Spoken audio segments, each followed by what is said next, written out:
Hello, welcome to the second lecture for Unit 2 in General Physics. In this lecture, we're going to talk about the ways that we can solve problems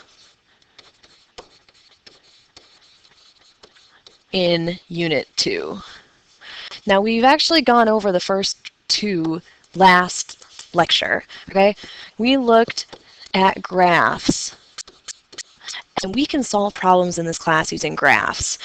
So more specifically, position versus time graphs.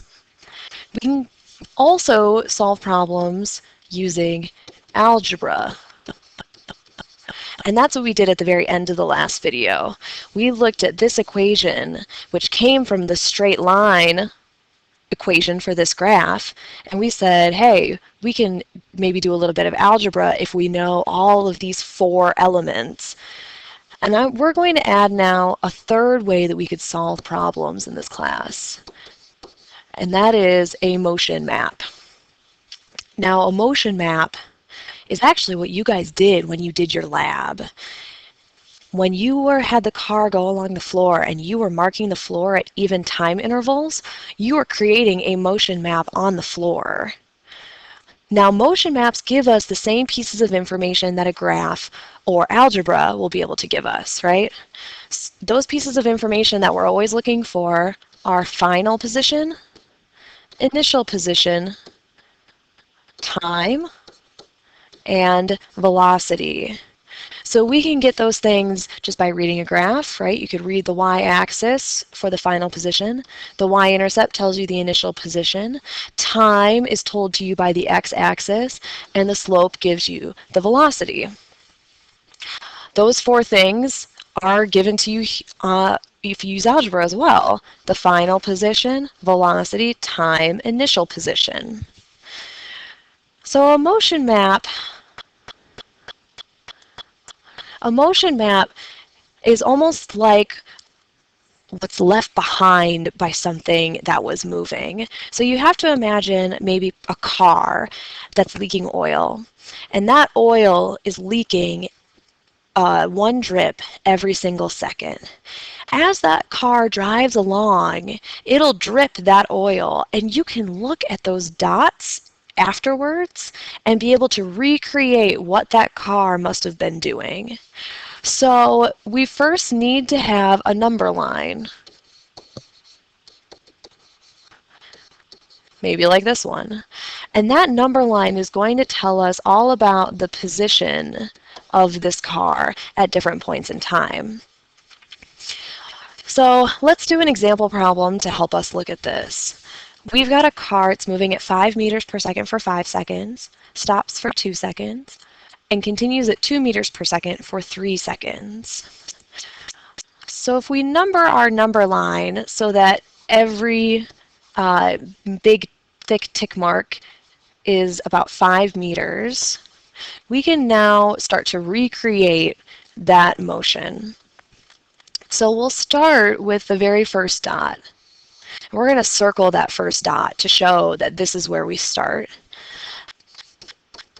And we start at a time of 0 seconds. So that as soon as that first dot hits the ground, our time has started and our car is going to start moving. Our car is going to move at 5 meters per second. So since our next dot is going to come 1 second later, we must go 1, 2, 3, 4, 5 meters before that dot hits. And then our second dot, time equals 2, would be here, time 3, time 4, and then finally time 5. Now after this, we're going to stop for 2 seconds. So I'm not going to progress along my number line at all. I'm going to stay right here at 25 meters. So I can show that by just stacking those dots.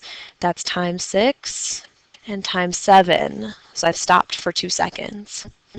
Then we continue on at 2 meters per second for 3 seconds. So time 8, time 9, time 10. Each of those dots is 2 meters apart to show that I'm moving at 2 meters per second.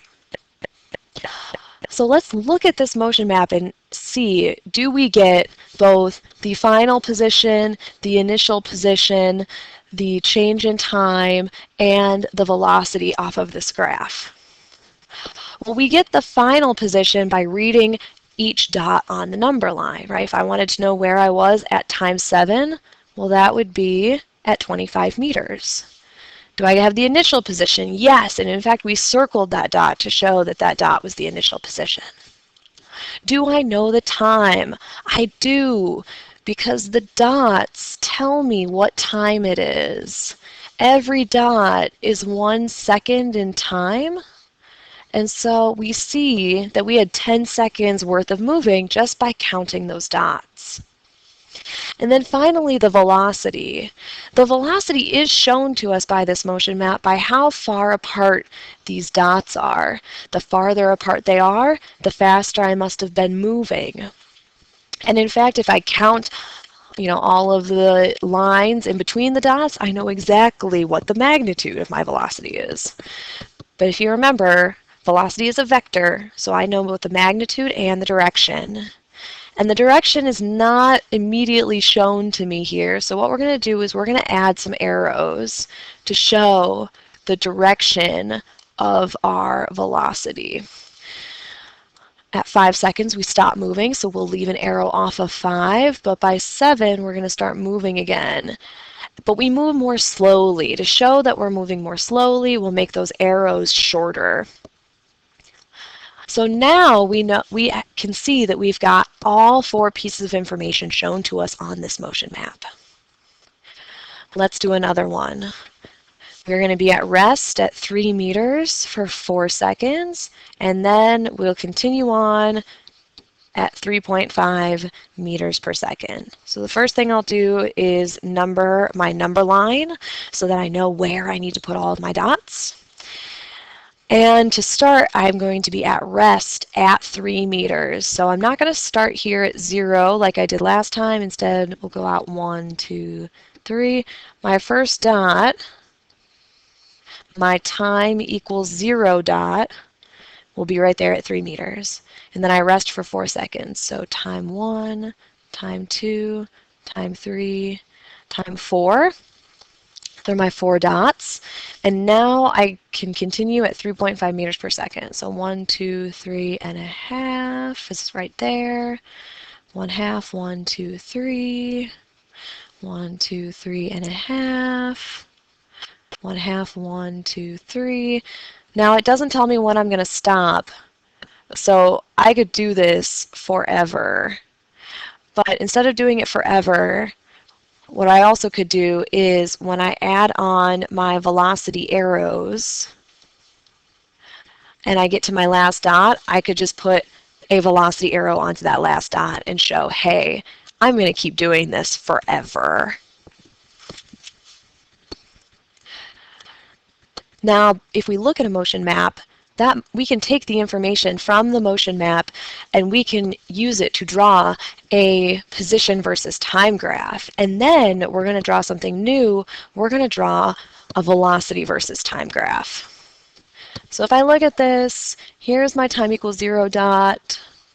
This is time 1, 2, 3, 4, 5, 6, 7, 8, 9, 10. So I've got 10 seconds worth of data, and it looks like my number line goes out all the way to 30 meters.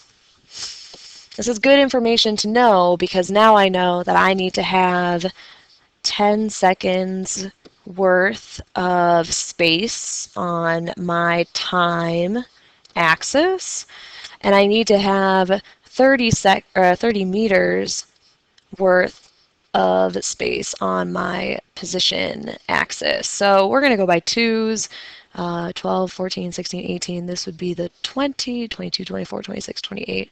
This is going to be 30. Okay. I'm going to use a different color so that it stands out a little bit more. Now all I'm going to do here is I'm going to look at what my time is and I'm going to read where I am on the number line. So at time 0, I am at position 0.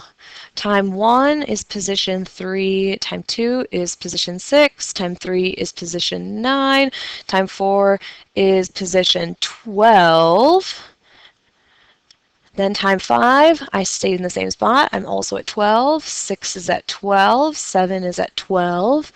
8, I've now gone to position 18.